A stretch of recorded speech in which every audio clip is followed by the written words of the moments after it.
So you want to go to war with the humans? Grand Admiral Zixtal asked, his crystalline appendages clinking together in what his species considered laughter. Let me tell you why that's the worst idea since the Vraxians tried to teach meditation to the quantum hive mind.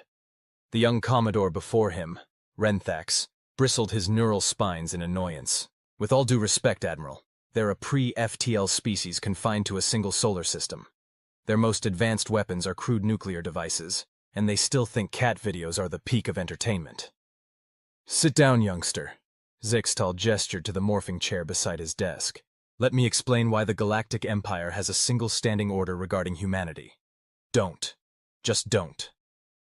Renthax reluctantly took the seat, his scales shifting from aggressive red to a more neutral blue. The Admiral's office aboard the Imperial Command Station offered a spectacular view of the galactic core, but right now, all the Commodore could focus on was his superior's apparent cowardice regarding these primitive beings. Did you know, Zixtal began, pulling up a holographic display, that humans are the only known species that deliberately chase prey until it dies of exhaustion? They call it persistence hunting. They'll literally walk after something for days until it collapses. That's disturbing, but hardly. I'm not finished. The Admiral's crystals shifted to a deep purple of severity. They do this for fun now. They call it marathons. They compete to see who can run the longest, for entertainment. Think about that psychological profile for a moment. Renthax's scales flickered uncertainty patterns. But their technology? Oh, let's talk about their technology. Zixtal's crystalline form sparkled with what might have been enthusiasm or horror. Did you know they developed nuclear weapons before they figured out how to make a proper sandwich? No, really. They split the atom before they invented sliced bread. Their technological development is completely backwards by every standard measure we have. The Admiral pulled up another hologram, this one showing various human inventions throughout their history. Look at this. They invented the ability to fly and immediately thought, hey, how can we use this to kill people more efficiently? Then they went to space primarily because they were trying to prove who had the bigger rockets in a dick-measuring contest they called the space race. Admiral, I fail to see. They went to their moon, Renthax. Want to know how? They strapped themselves to a controlled explosion and aimed it up.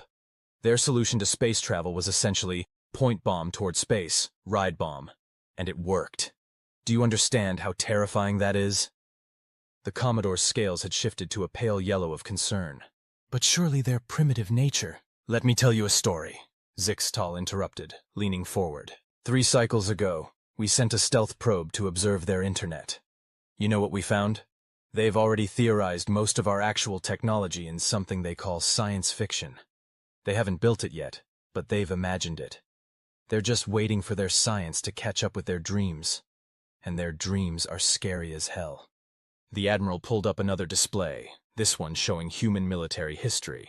These beings invented a stick with a pointed end, and immediately started wondering if they could make it fly further to stab someone far away. That's how they invented the bow and arrow. Then they thought, what if the arrow, but boom, and invented guns. Their entire technological history is just finding new and more efficient ways to throw things at other things they want to dead. But Admiral, our forces are vastly superior. Are they? Are they really? Zixtal's crystals chimed in what might have been hysteria. Let me tell you about something humans came up with called guerrilla warfare. They figured out that if you can't beat a superior force head-on, you just make their victory so costly they give up and go home. They've perfected the art of being absolutely insufferable to fight against. The Admiral pulled up yet another hologram, this one showing human medical practices. And don't even get me started on their medicine. Do you know what they did before they understood germ theory? They just cut off body parts that weren't working right.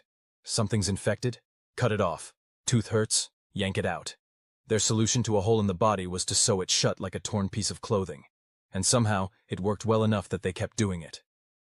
Renthax's scales had now shifted to the white of dawning horror. But surely they must have some weaknesses. Oh, they're loaded with them. They're fragile. They break easily. They're susceptible to all sorts of diseases. And they need constant maintenance just to stay alive. But here's the thing. They know all this, and they just don't care. They view their weaknesses as challenges to overcome. They made up a saying, what doesn't kill you makes you stronger. They literally view near-death experiences as power-ups. The Admiral's crystals pulsed with emphatic colors. We once watched a human break their leg during something called a soccer match. You know what they did? They wrapped it up and kept playing. They lost that game, so the next time they played that team, they played twice as hard just out of spite. They're powered by spite, Renthax. Do you understand what that means? I'm beginning to, the Commodore admitted. No, you're really not. Zixtal pulled up one final hologram, this one showing various human entertainment media. Look at this. They make up stories about defeating invading aliens for fun. They've been practicing for war with us in their imagination for centuries.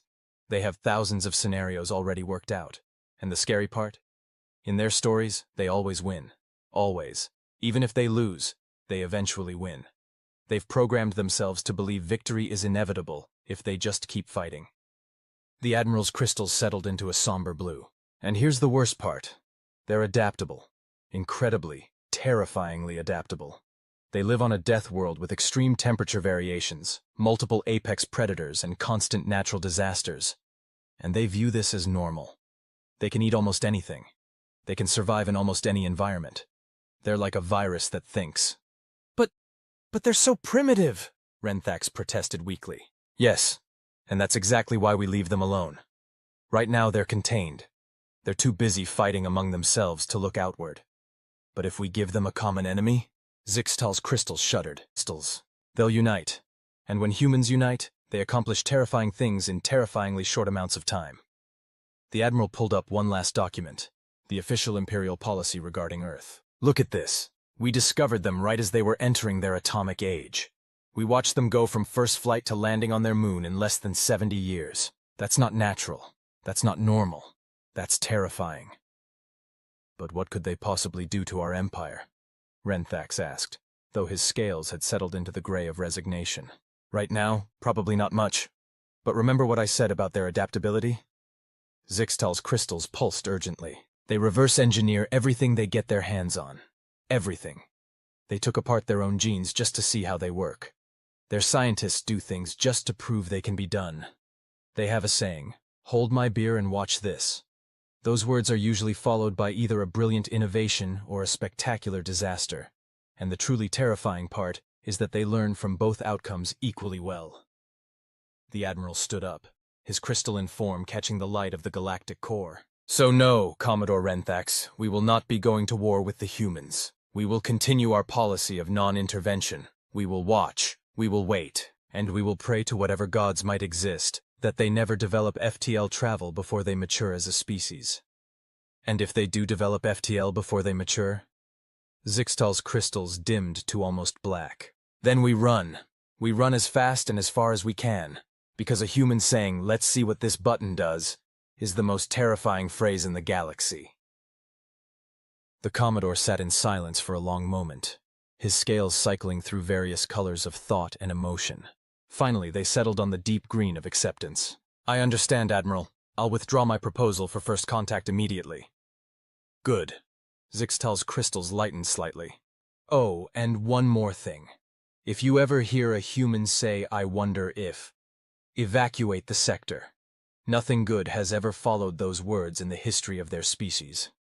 As Renthax left the office, he couldn't help but notice that the view of the galactic core seemed somehow less impressive now. Somewhere out there, on a tiny blue planet orbiting an unremarkable yellow star, a species of bipedal primates was probably inventing new ways to throw things at other things, and somehow, that was the most terrifying thought he'd had in his entire military career.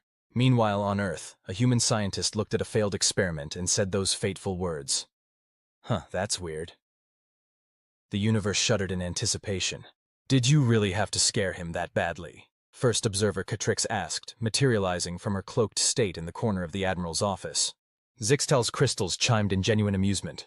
You've been watching them as long as I have, Catrix. Was anything I said untrue? Well, no, but just yesterday I watched a human child carefully document how different substances react to being put in a microwave oven.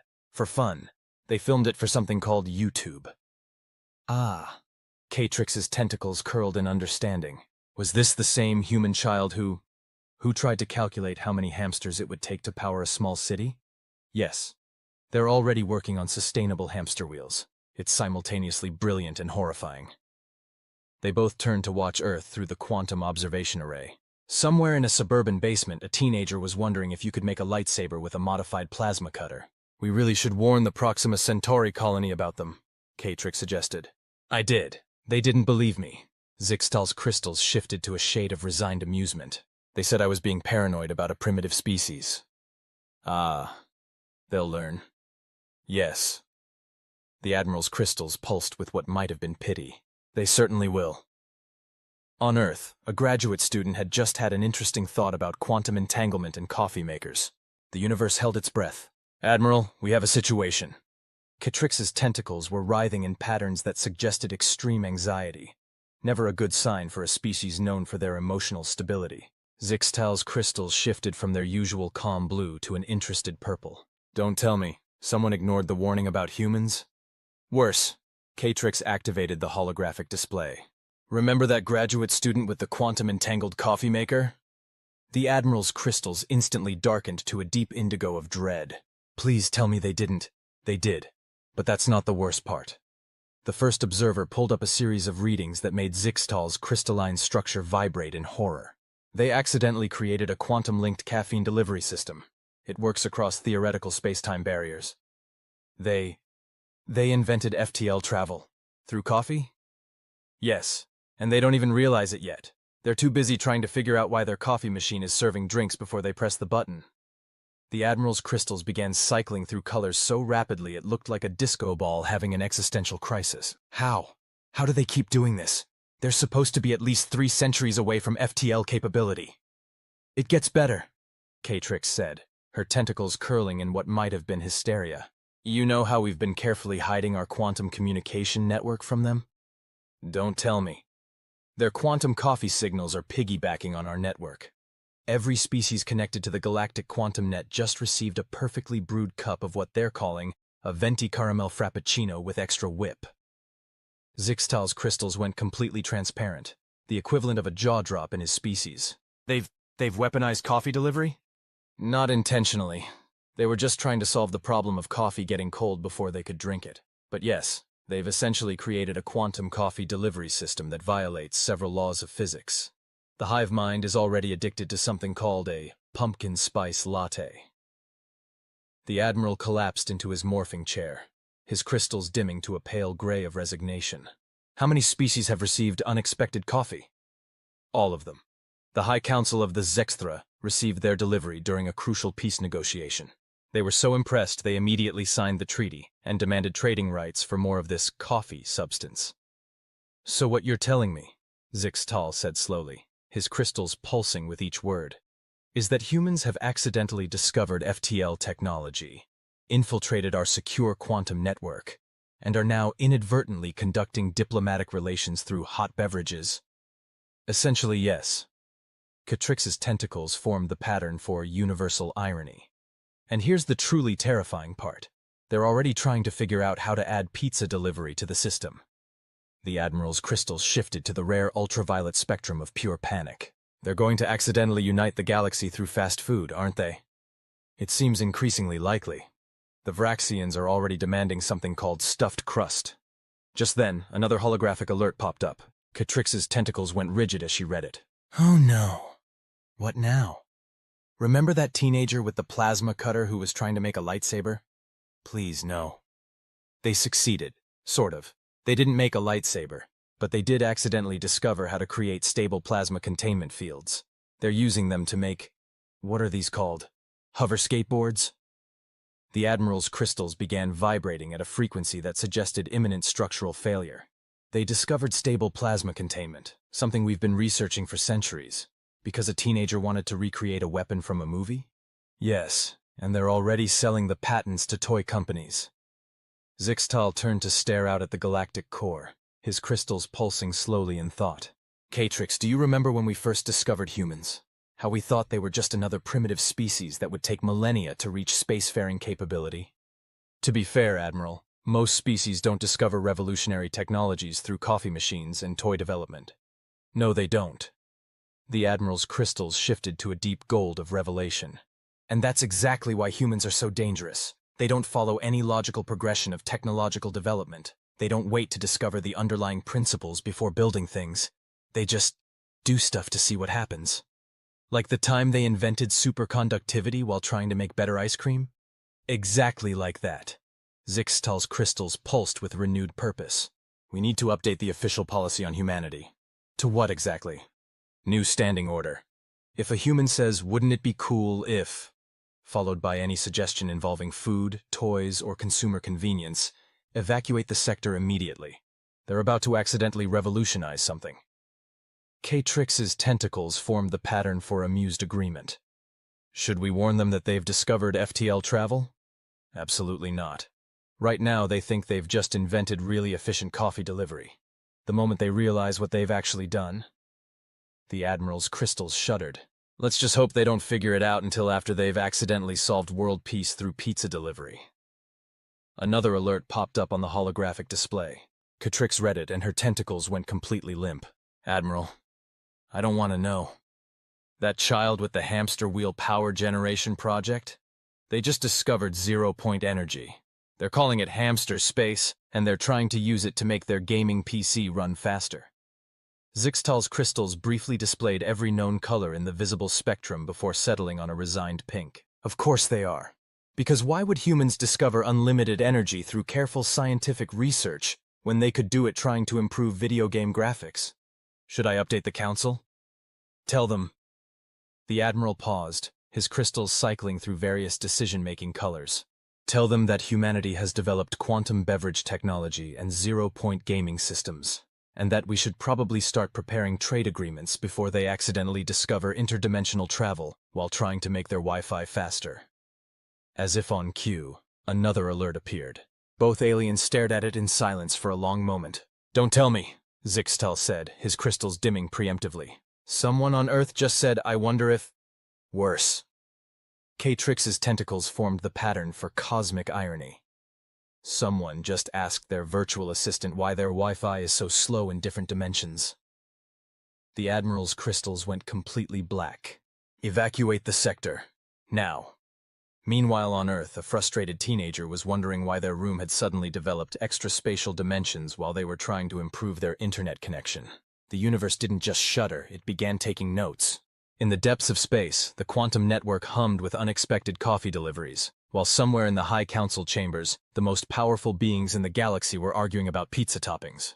The future of interstellar relations, it seemed, would be determined by humanity's constant attempts to make their daily lives slightly more convenient.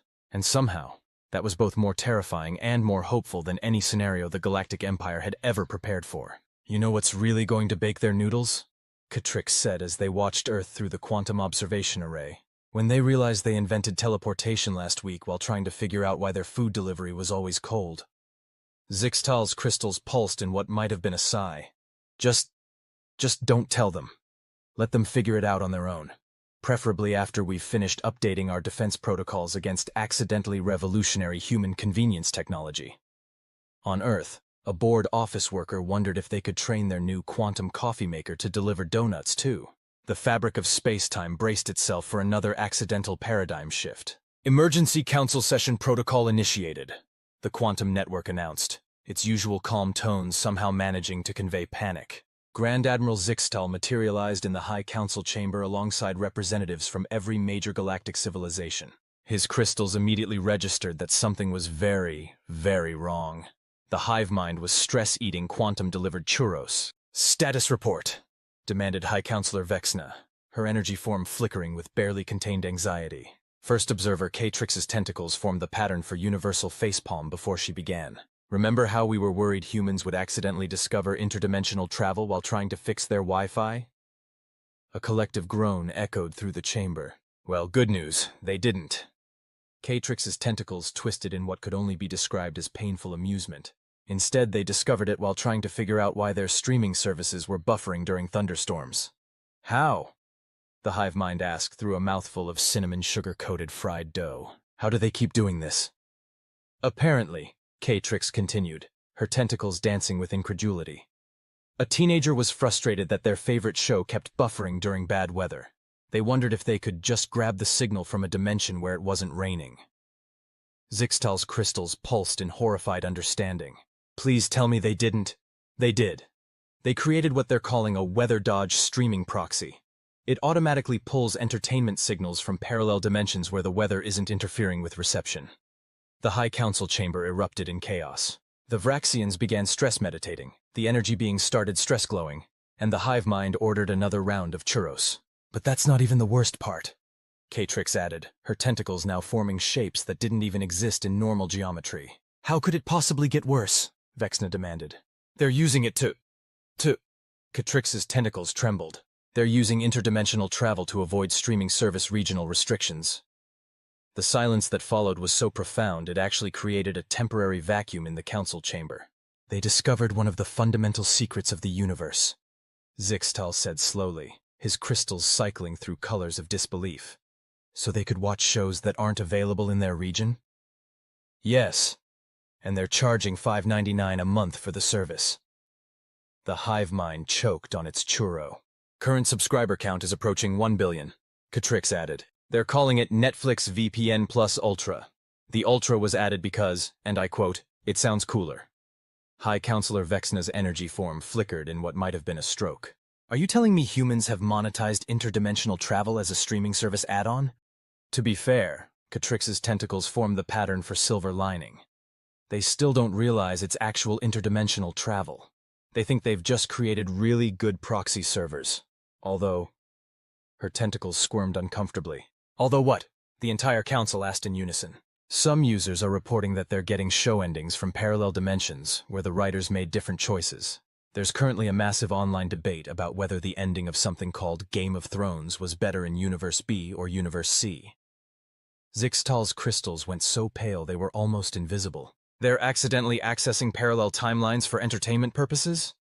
Yes, and they're leaving reviews. The Admiral turned to the High Council, his crystals pulsing with urgent purpose. We need to act now, before... Another emergency alert flashed across the quantum network. Catrix read it and her tentacles tied themselves into actual knots. Don't tell me, Zixtal said, his crystals already dimming in preparation for bad news. Someone just said, wouldn't it be cool if... Worse, someone just asked why they can't use their new streaming technology to order food from dimensions where it arrives hot and fresh. The entire council chamber went still. They're about to combine their quantum coffee delivery system with their interdimensional streaming service, aren't they? The hive mind asked, slowly putting down its churro. Initial tests are scheduled for next Tuesday. They're starting with pizza delivery. Vexina's energy form stabilized into a rigid pattern of determination. New emergency protocols are hereby enacted.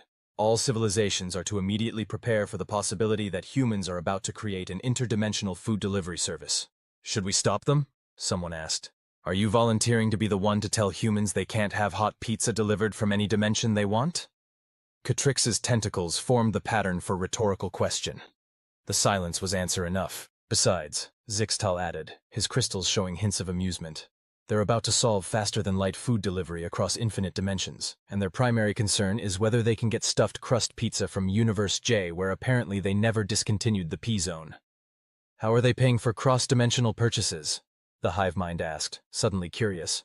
They invented quantum-linked cryptocurrency last week, Catrix explained. They're calling it Space Coin.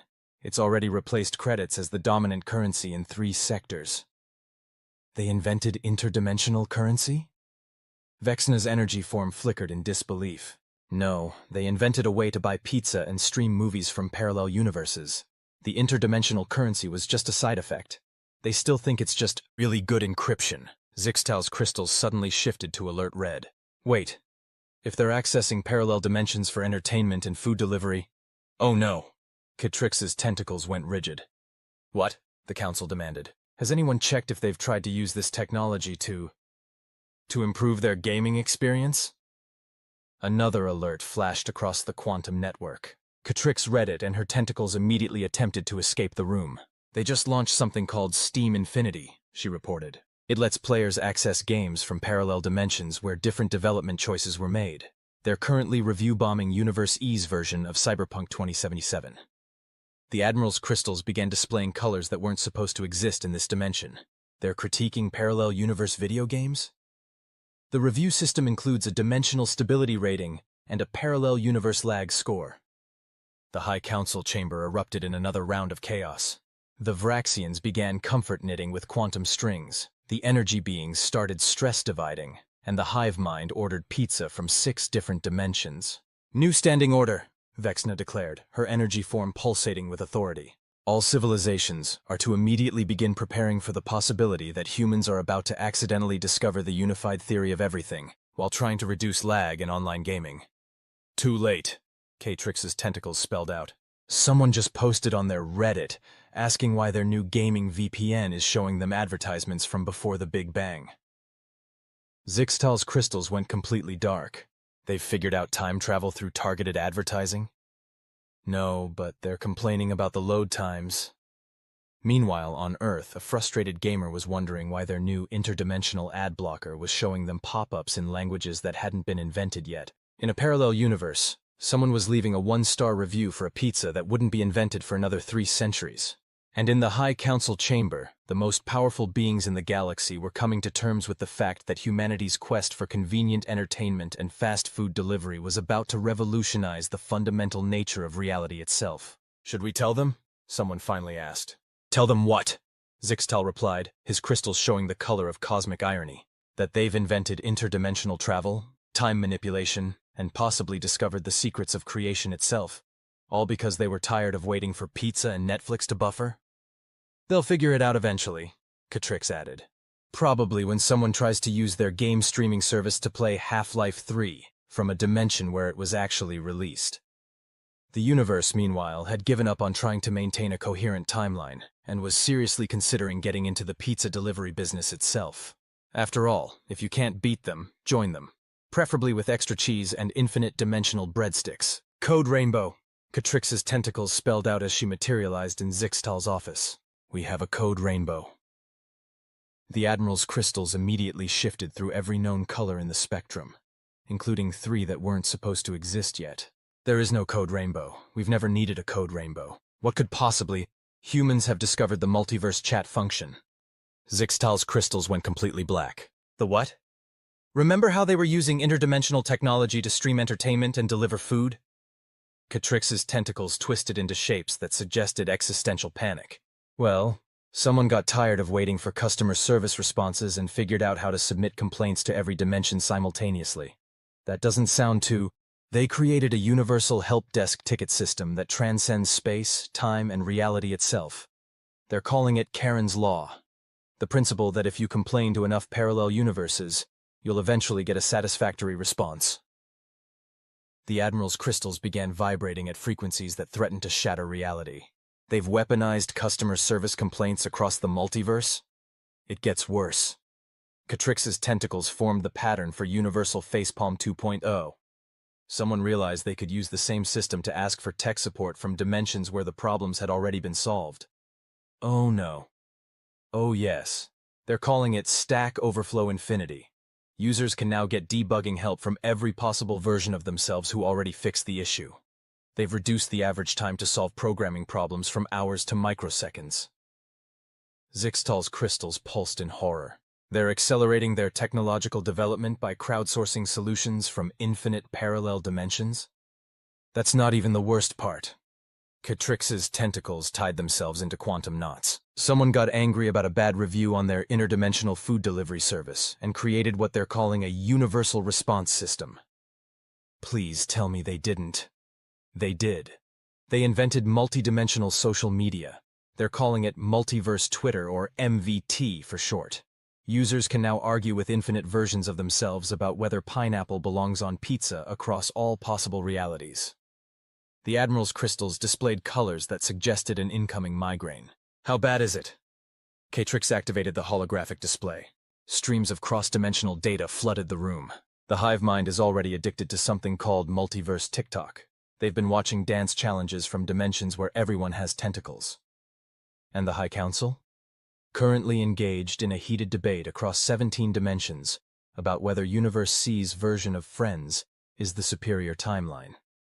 The energy beings are particularly invested in an alternate reality where Joey became a quantum physicist. Zixtal's crystals shifted to emergency purple. We need to contain this before— Another alert flashed across the quantum network. Catrix read it, and her tentacles immediately tried to resign. Someone just created a multidimensional dating app. The Admiral's crystals went completely transparent. They're using interdimensional technology for dating? They're calling it Multiverse Tinder, or MVT. Yes, they're aware it has the same acronym as Multiverse Twitter. There's already a lawsuit across 12 dimensions about it. How does that even work? Users can now match with versions of potential partners from parallel universes. They're advertising it as "Find your soulmate across infinite realities," because somewhere, there's a version of your crush who actually likes you back. Zixtal's crystals began displaying colors that suggested the need for a stiff drink. Please tell me they haven't figured out how to... Interdimensional dating meetups are already happening. Apparently, Universe X has the best coffee shops for first dates, but Universe Y has better restaurants for anniversary dinners. There's a whole review system for cross-dimensional dating venues. The Admiral collapsed into his morphing chair. So now they're not just delivering food and entertainment across dimensions, they're actually going on dates in parallel universes? It gets better. Catrix's tentacles formed the pattern for cosmic irony deluxe. Someone got stood up on an interdimensional date and decided to create a universal scheduling system to prevent timeline confusion. They didn't. They did. They accidentally invented multidimensional time management while trying to coordinate date nights across parallel universes. The system automatically adjusts for temporal displacement, dimensional drift, and whether Mercury is in retrograde in any given reality. Just then, another alert pinged. Both aliens stared at it in horrified fascination. They've created a multi-dimensional social credit system for dating profiles, Catrix reported. Users can now check if alternate versions of their potential matches are red flags in other dimensions. They're using infinite parallel universes as character references?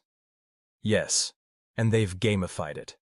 There's now a competitive ranking system for who's the best version of themselves across all possible realities. Zixtal's crystals shifted to a new color that could only be described as done with everything. So, to summarize, humans have not only discovered interdimensional travel, they're using it for customer service complaints, technical support, social media arguments, and dating. Don't forget the universal food delivery system. The Vraxians are currently obsessed with something called Universe P's Authentic Chicago Deep Dish Pizza. The Admiral's crystals pulsed in resignation. How long until they realize what they've actually done? Well, Catrix's tentacles formed the pattern for statistical probability. Given their current rate of accidental discoveries, they'll probably figure it out when someone tries to optimize their dating app's matching algorithm and accidentally discovers the unified theory of love across all possible realities. That's not a real thing. Another alert pinged.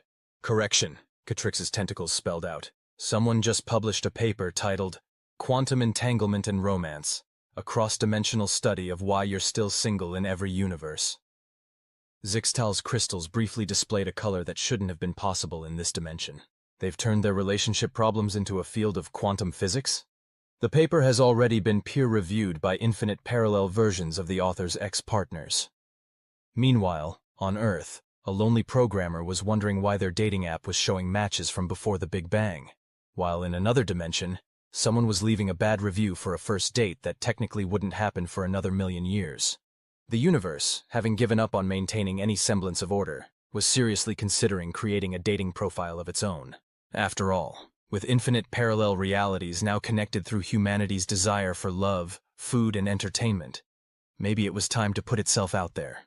In the depths of space, the quantum network hummed with interdimensional dinner reservations, while somewhere in the High Council chambers, the most powerful beings in the galaxy were arguing about whether it was ethical to swipe left on someone in all possible realities simultaneously. The future of intergalactic relations, it seemed, would be determined by humanity's eternal quest to find love, avoid customer service hold times, and get technical support without having to read the documentation. And somewhere, in a dimension yet to be discovered, a version of Mark Zuckerberg was probably already planning multi-Facebook.